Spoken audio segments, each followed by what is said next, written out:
Hello! For today's video ay isinama kami ni Nico kasi kukunin niya yung ate niya sa Josefina. So ayan, on the way na po kami doon. At ayan, isinama din namin si Nicabel kasi walang magbabantay sa kanya. So dyan ko na din siya inilagay kasi gusto niyang umupo dito eh.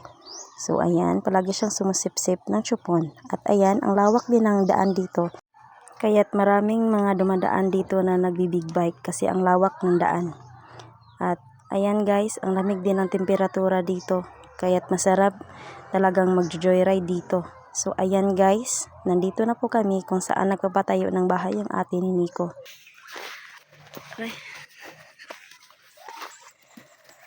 Ay tara. Ayan sila guys. Aray! Dito sila nagpapatayo ng bagong bahay.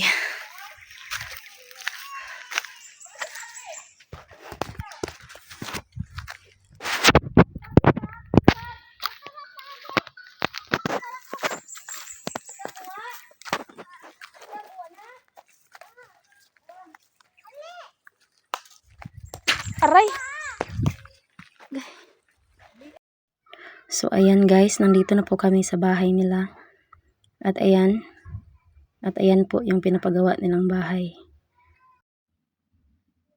At ayan, ang ganda po ng lagayan ng tubig nila dito. Oh. So ayan guys, si Nika guys, hindi talaga siya umiimik guys. Kasi wala pa talaga siya sa kanyang mood. So ayan yung badya, nandoon sa baba. So ayan. So nandito na po kami sa badya guys, kasi nandito na po yung ate ni Nico. Kasi matapos na po niyang kunin yung lahat ng gamit niya. So, ayan na sila. So, ayan guys. Ito po yung view kung saan malapit sa kanila. So, ayan. So, sa makikita nyo ay wala pa masyadong mga bahay dito. Kasi itong daan na ito ay bago po itong ginawa. Kaya, ayan.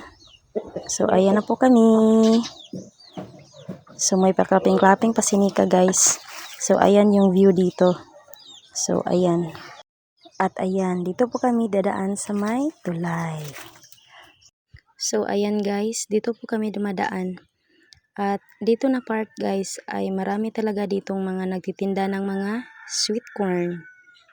So yan guys, kapag pupunta talaga kayo dito sa Josefina, ay ito talaga yung makikita nyo sa gilid ng daan.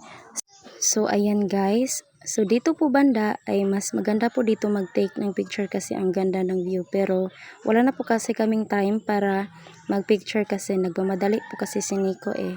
So ayun po guys, dito na lang po. Hanggang sa muli. Bye bye!